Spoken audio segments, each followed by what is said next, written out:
Dakwah di Australia penuh dengan tantangan. Pertama tentu bahasanya berbeda, budayanya berbeda. Saya waktu pertama kali ke Australia, kawan sekelas saya perempuan bule, tentu cantik, itu begitu berdiskusi mendekat kepada saya. Sebagai santri, otomatis badan saya menjauh. Kemudian kawan bule ini mendekat lagi. Saya refleks menjauh lagi. Sampai 3 kali. Sampai dia berhenti, dia katakan, kenapa? Badan saya bau kah? Jadi dia tersinggung. Disangka saya mundur itu karena badan dia bau. Saya nggak tahu badan dia bau atau enggak, saya nggak mencium kok. Ya. Tapi inilah menunjukkan perbedaan budaya. Bagaimana kemudian tantangannya kita sebagai santri yang tinggal di luar, bukan hanya sekedar menjaga ritual kita, amal ibadah kita, tapi juga menjaga manhaj berpikir kita agar tetap sesuai dengan Ahlussunnah wal Jamaah.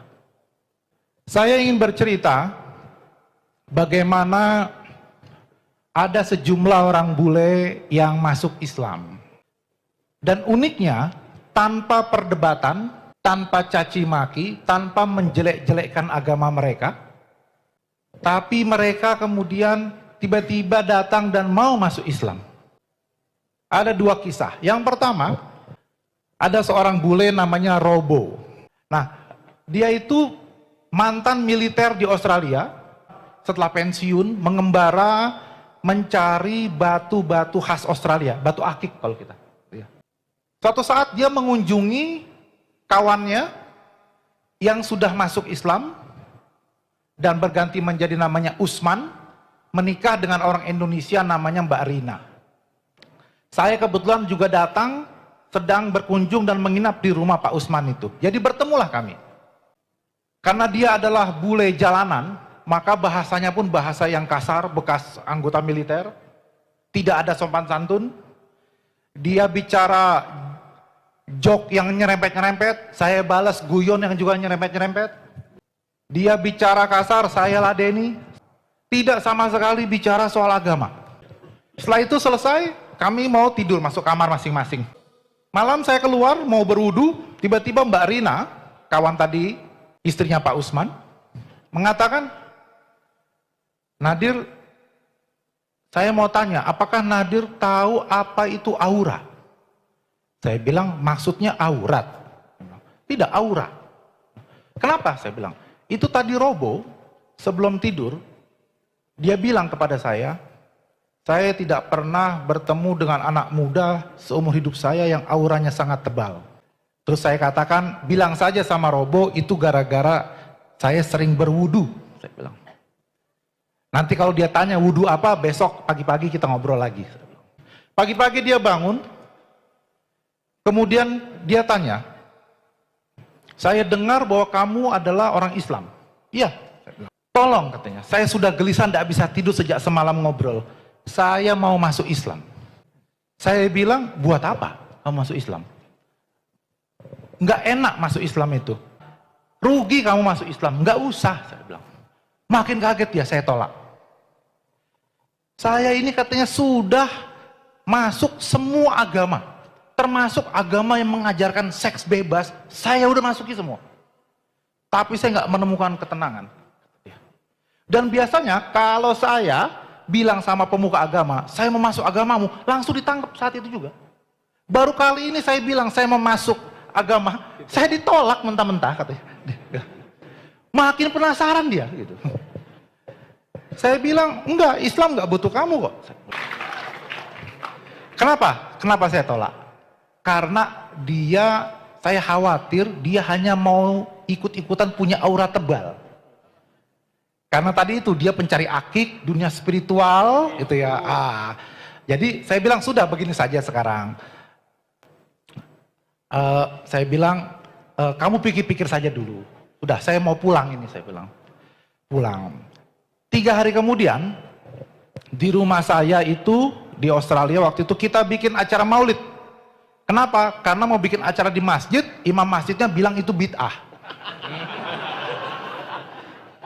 Saya bilang tidak masalah, masjid ditutup untuk kami jadikan rumah-rumah kami masjid.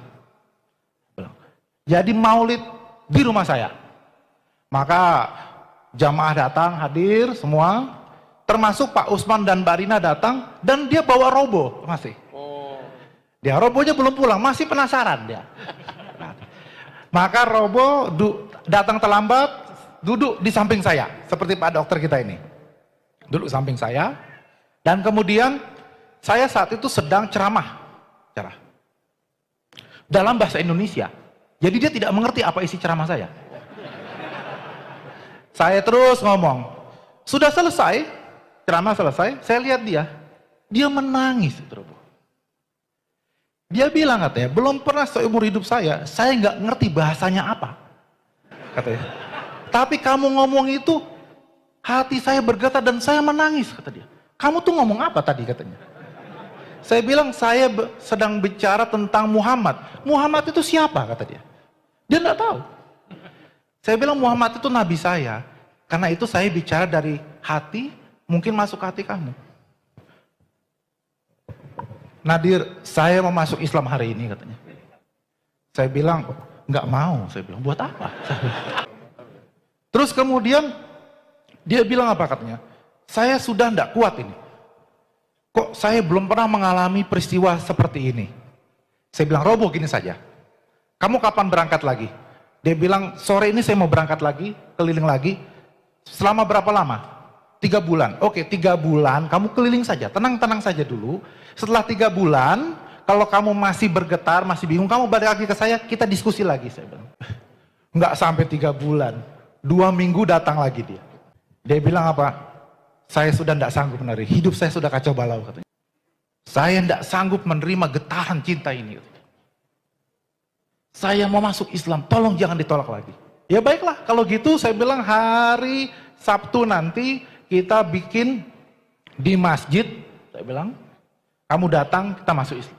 Saya bimbing masuk Islam. Maka kemudian dia datang, saya bimbing masuk Islam. Dan untuk mengisi acara, setelah dia masuk Islam, istri saya dengan para ibu-ibu itu baca barzanji, ya salawat. Selesai itu, saya lihat nangis lagi dia. Terus kemudian, besoknya hari Minggunya dia ke rumah, dia mengucapkan terima kasih, dia sudah masuk Islam. Terus saya bilang, Robo, dia bilang, ini ada video kamu waktu masuk Islam kemarin ini. Kamu mau nonton lagi nggak? Oh ya nonton lagi. Begitu pas barzanji lagi, nangis lagi dia. Dia bilang, itu ibu-ibu tuh nyanyi apa katanya. Saya nggak ngerti lagi bahasanya, ya. Tapi saya nggak kuat. Menangis lagi dia. Saya bilang sama jamaah, coba. Dia mau masuk Islam gara-gara maulid di rumah saya, padahal maulid dibilang bid'ah. Dia bergetar hatinya mendengarkan barzanji, padahal barzanji dikritik dibilang bid'ah.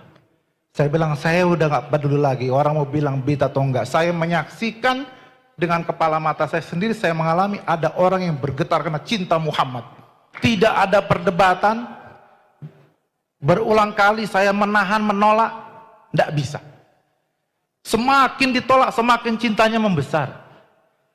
Dan hanya pada momen-momen ketika nama Muhammad dibacakan, baik dalam ceramah saya maupun dalam barzanji, dia bergetar, dia menangis.